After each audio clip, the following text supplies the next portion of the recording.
2020년 8월 18일 화요일 새벽입니다.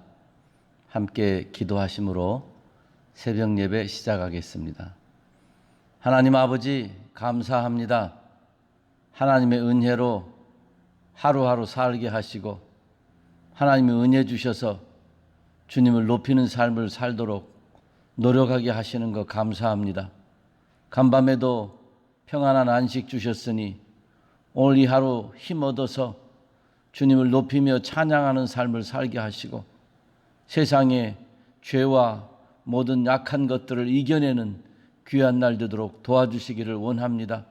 예수님 믿는 믿음이 분명하며 십자가가 우리의 지혜가 되며 영원한 하나님의 나라가 우리의 참된 소망이 되어서 오늘도 승리하며 살도록 인도하여 주시옵소서.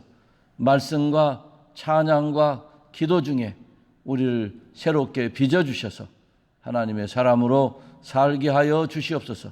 감사드리며 예수님의 이름으로 기도하옵나이다. 아멘.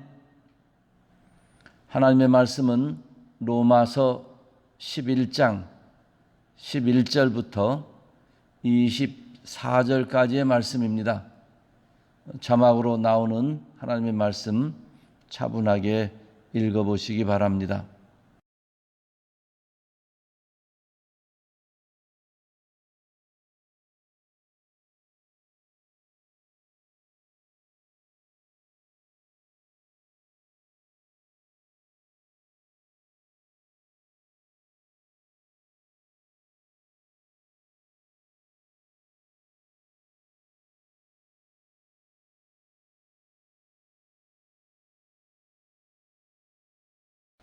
바울은 로마서 9장을 시작하면서 자기 민족에 대한 복음적인 애정을 보인 바 있습니다.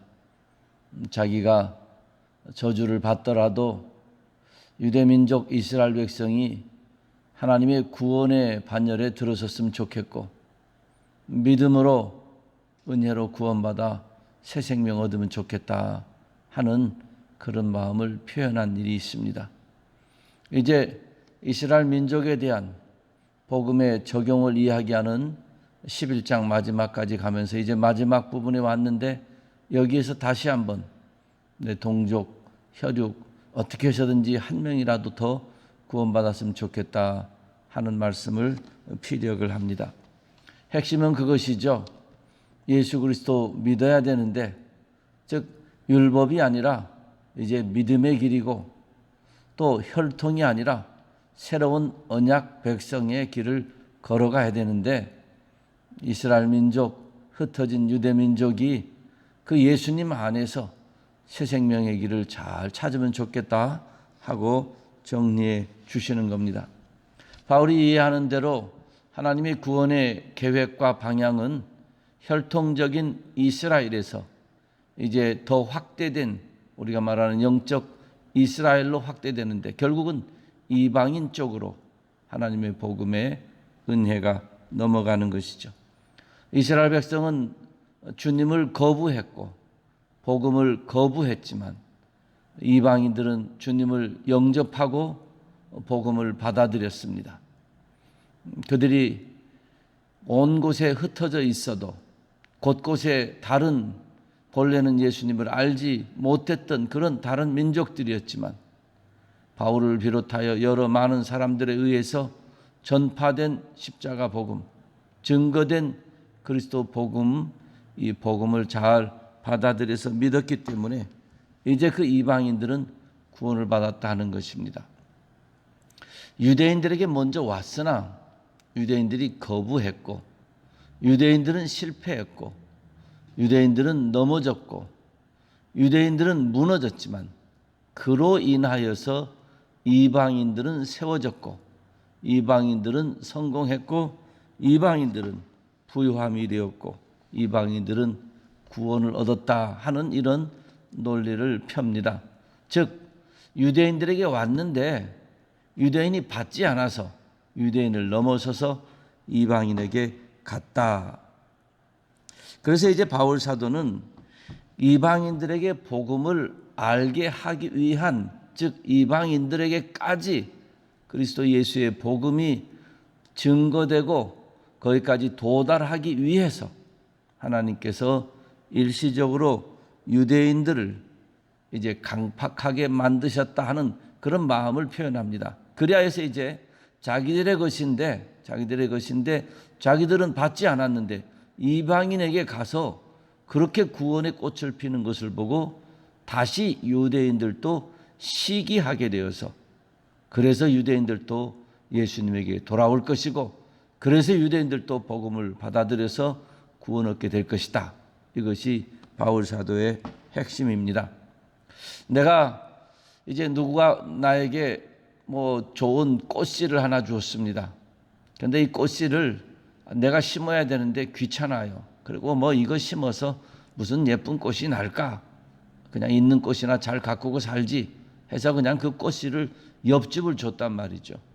근데 옆집이 그것을 받아가지고 심어가지고 가꾸었는데 우리 집에 있는 꽃보다 훨씬 더 예쁘고 좋은 꽃이 났다. 그래서 이쪽에 있는 원래 꽃씨를 받았던 사람이 그쪽의 주인에게 그렇게 꽃이 핀 거 보니까 너무나 보기 좋습니다. 이번에 그 꽃이 이제 씨를 맺으면 그 씨를 좀 나한테 다시 주세요. 그럼 나도 심어서 우리 집에도 그런 꽃이 피겠습니다. 하는 그런 마음과 같은 것을 사도 바울이 기대하고 있는 것입니다. 그러니까 사도 바울은 이제 유대 사람들을 향한 하나님의 사랑이 끊어진 것이 아니고 오히려 이방인을 향한 하나님의 사랑 때문에 유대인들을 잠시 패스하게 하시고 그래서 이방인들의 하나님의 사랑이 도착하여서 거기에 구원의 꽃이 피고 이제 그 구원의 꽃을 본 유대인들이 이스라엘 사람들이 다시 우리에게도 거꾸로 복음을 전파해 주시오 해서 예수님을 믿게 될 그런 날이 올 것이라고 확신하고 그런 소망을 가지고 그런 논지를 가지고 그것이 하나님의 마음이라고 거듭거듭 강조하며 바울 사도가 유대인들에게 말씀하고 있습니다. 그러니 이방인의 구원을 시기하라는 겁니다. 옆집에 핀 내가 준 꽃씨가 그렇게 꽃이 잘 핀 것을 시기하라는 거예요. 그러면 하나님께서 다시 유대인들에게 하나님의 복음의 빛을 비추실 것이다.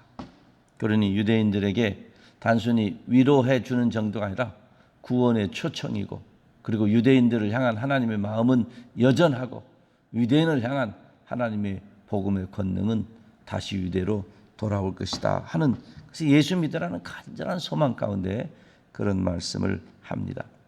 한마디로 요약하면 유대인인 자기 동족들에게 낙심하지 마라. 하나님의 뜻이 있다. 그리고 이 구원의 복음을 받아들여라. 예수님 믿자. 이런 얘기를 하는 거죠. 그 다음에 이제 이방인들에게 이야기를 합니다. 이제 유대인을 건너뛰어서 그럼 이방인들에게까지 예수님의 복음이 전파되어서 이방인들이 구원을 받았는데 너무 우쭐대지 말라는 겁니다. 그거 유대인은 사랑하지 않고 당신들만 사랑해서 주시는 축복 아니라는 겁니다. 이 복음 자체가 그리고 여러분에게 흘러온 이 구원의 모든 것들이 뿌리가 유대인에게 있기 때문에 유대인 무시하지 말라는 거죠. 이스라엘 무시하지 말라는 거죠. 구원받은 감사와 기쁨은 좋지만은 그러나 그것 때문에 우쭐대다가 유대인들 무시하지 말라 그래요. 그러면서 바울이 이제 비유를 들어서 설명을 합니다. 유대인들은 참 감람나무, 즉 참 올리브나무라는 거죠. 참 올리브나무. 그런데 이방인들은 돌 감람나무, 돌 올리브나무라는 거죠. 우리 한국에도 똘배라는 게 있죠. 그런 겁니다. 그러니까 본래 그대로 놔두면 유대인의 나무는 진짜 좋은 올리브가 열리는 거죠. 그리고 이방인이라는 그 나무는 잘 열려봤자 똘배처럼 똘 올리브 나무가 열리는 겁니다. 그러니 종자가 달라요. 그거 뭐 그대로 놔두면 결과는 뻔합니다. 그런데 하나님께서 바울을 이방인의 사도로 부르신 것처럼 하나님께서 이방인을 향한 사랑과 애정을 가지시고 그리고 땅 끝에 갈 때에 세상 끝에 갈 때에 열방이 주께 무릎 꿇고 돌아올 그날을 기다리면서 복음을 이스라엘 유대 땅에 가두어두지 아니하고 이제 이 복음을 전 세계 땅 끝에까지 증거하시는 그런 사랑으로 이제 이방인들에게 하나님의 손길을 뻗치셨습니다. 그래서 방법은, 바울의 표현은 이방인인 돌 감람나무, 이 돌 올리브나무를 꺾어가지고 참 올리브나무에다가 접붙였다는 겁니다. 접붙여서 점점 잘 자라더니 정말 좋은 그런 올리브를 맺었습니다. 자, 그렇다면 이제 바울 사도가 논리적으로 묻는 것입니다. 접붙임을 당한, 가지를 끊어가지고 접붙임을 했으니까 그 접붙임 당한 돌 올리브 나무는 누구의 수액을 먹고 어떤 나무의 뿌리에서 올라오는 것을 이렇게 받아서 자라고 그런 열매를 맺었느냐 하는 거죠. 그러니까 네가 네 자체의 열매 아니라는 거죠. 열매를 맺었지만 이미 오래전에 심어두신 참 감람나무, 거기에서 그 뿌리에서 올라온 수액과 양분을 받아서 열매를 맺었다. 그러니까 구원이 이방인의 집에 이르렀지만, 그래서 하나님께 감사하지만, 그러나 이제 바울의 유대인 민족을 사랑하는 심령으로 말하는 거죠. 유대인 무시하지 말라는 거죠. 그리고 너 우쭐대지 말라는 거. 뿌리가 가지를 지탱한다는 말도 하죠. 그렇죠. 가지는 가지 스스로 열매를 맺을 수 없습니다. 뿌리가, 그리고 기둥이, 그 안에 있는 이 관을 통해서 수액들이 올라가야 되는 거죠. 그러니까 뿌리가 가지를 지탱한다. 비록 지금 유대인 이스라엘이 하나님 앞에 구원에 버림받은 것처럼 보이지만 아니라는 거예요. 그들이 지탱하는 뿌리에서, 거기에서 올라오는 것을 통해서 너희가 구원받았으니 결국은 우쭐대지 말라.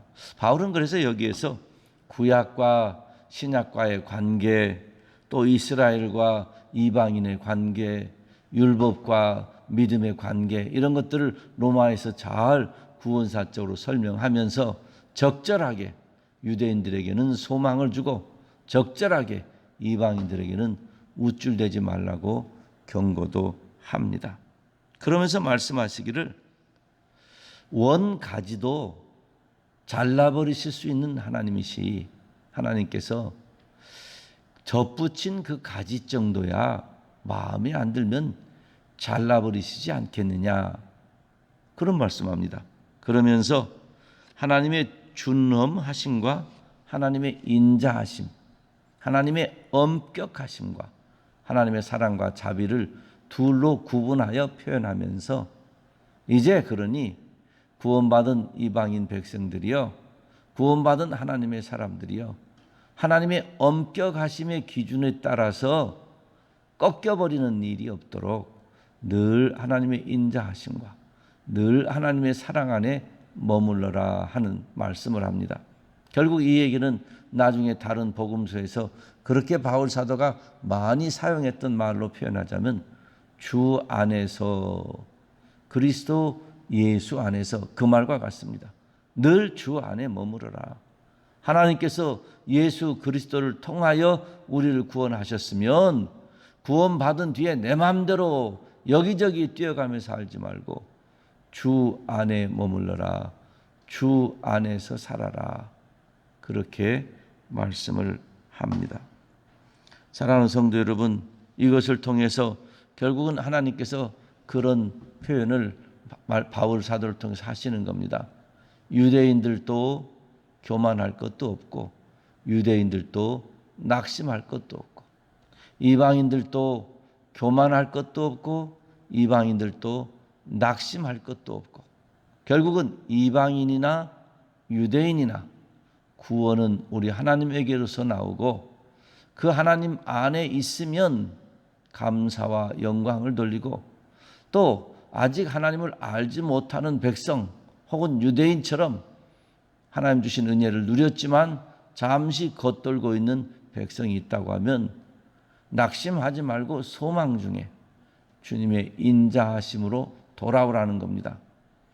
대포를 쏘면 총을 쏘면 사정권이라는 게 있죠. 사정거리가 있습니다. 뭐 1km, 2km 어떤 거리 정도 가는, 이거는 어느 정도 가고 저건 어느 정도 간다. 하나님의 인자하심의 사정권은 끝이 없습니다. 죄인 되었던 우리에게도 하나님의 사랑은 도달하셨고, 원수 되었던 우리에게도 하나님의 사랑은 도달하셨고, 예수님을 믿기는 믿는데 형식적으로 믿고 있어서 이리저리 좌충우들 죄만 짓는 사람에게도 하나님의 사랑은 여전히 도착하시고 여전히 우리를 향해서 오고 계시고, 그래서 하나님의 사랑의 사정권은 끝이 없습니다. 사랑하는 성도 여러분, 남을 볼 때나 나를 볼 때나 남의 행실만 보고 저 사람은 하나님한테 저주받았어, 그래서는 안 되죠. 또 내가 나의 믿음 없음과 또 부도덕한 모습을 하나님 앞에 내어놓으면서도 그저 하나님 앞에 간구하면서 나는 이제 끝났어 하고 그럴 필요도 없습니다. 회개하고 돌아서지만, 그러나 하나님의 사랑은 영원하고 하나님의 사랑은 완벽한 것을 기억하셔서 오늘도 있는 자리에서 주님 의지하고, 오늘도 있는 자리에서 유대인이나 이방인이나 차별 없이 부르신 하나님, 남자나 여자나 종이나 자유자나 차별 없이 부르신 그 하나님의 은혜를 누리면서 오늘도 주 안에서 주님을 따라서 주의 말씀을 붙잡고 사시는 귀한 하루, 또 그런 남은 여생 되시기를 우리 주님의 이름으로 축원합니다. 기도하겠습니다. 하나님 아버지, 감사합니다. 하나님의 은혜로 일어나게 하시고 하나님의 은혜로 눕게 하시고 모든 것 하나님께서 하나님의 은혜로 행하시는 중에 우리에게 복음이 도달하게 하시고 우리에게 믿음을 주셔서 그 복음을 받아들이게 하시고 예수님을 나의 주로 고백하게 하여 주셔서 하나님의 구원받은 백성으로 살게 하시는 것 감사합니다. 하나님 감사합니다. 하나님의 영광 중에, 하나님의 은혜 중에 믿음으로 하나님을 영화롭게 하는 날마다 삶이 되도록 역사하여 주시옵소서. 유대인들에게도 낙심하지 아니하고 소망 중에 주님이 복음으로 다시 구원할 것을 말씀하시며, 이방인들에게는 교만하지 않도록, 우쭐대지 않도록 말씀하신 것을 기억합니다. 하나님, 오늘 우리가 예수 그리스도 안에서 구원받은 백성 되었으나 겸손하게 하여 주셔서 날마다 하나님을 찬양하며 높이며 하나님의 은혜로 살고 하나님의 은혜로 죽으며 하나님의 은혜로 모든 일들이 되어지는 것을 고백하는 믿음의 길을 잘 걸어가도록 역사하여 주시옵소서. 하나님, 오늘도 귀한 하루 주셨으니 가정마다 참된 평안을 주시고 자녀들마다 믿음의 선한 영향력들을 주시며 우리 사랑하는 성도들의 가정과 생업을 지켜주시기 원합니다. 직장을 지켜주시기 원합니다. 필요한 기도 제목들 응답하시되 육신의 질병으로 하나님께 간구하는 모든 성도들을 긍휼히 여겨주셔서 치료하시고, 특별히 어린 생명 항암 치료받는 모든 과정들을 지키시고 인도하시고 치료하여 주시옵소서. 오늘도 주님이여 귀하신 뜻을 품고 주님의 사랑을 나누고자 애쓰는 손길을 축복하시고 복음의 사랑받았으니 그 복음 증거하고자 수고하는 발걸음들을 기억하여 주시옵소서. 정직하며 신실하며 겸손하게 살게 하시고 이 하루도 말씀의 인도하심 따라 성령의 충만함을 따라 지도함으로 잘 따라가도록 역사하여 주시옵소서. 주님께 드립니다. 영광받아 주시옵소서. 감사드리며 예수님의 이름으로 기도하옵나이다. 아멘. 하늘에 계신 우리 아버지여, 이름이 거룩히 여김을 받으시오며 나라의 임하옵시며 뜻이 하늘에서 이룬 것 같이 땅에서도 이루어지이다. 오늘날 우리에게 일용할 양식을 주옵시고 우리가 우리에게 죄 지은 자를 사하여 준 것 같이 우리 죄를 사하여 주옵시고 우리를 시험에 들게 하지 마옵시고 다만 악에서 구하옵소서. 대개 나라와 권세와 영광이 아버지께 영원히 있사옵나이다. 아멘. 가정에서 새벽 예배를 드리신 성도님들, 주차장이나 또 타지에서, 본당에서, 또 나중에 이 동영상으로 하루를 시작하실 성도님들, 오늘도 믿음으로 사시고 주님 바라보고 사시기를 소원합니다. I grace you.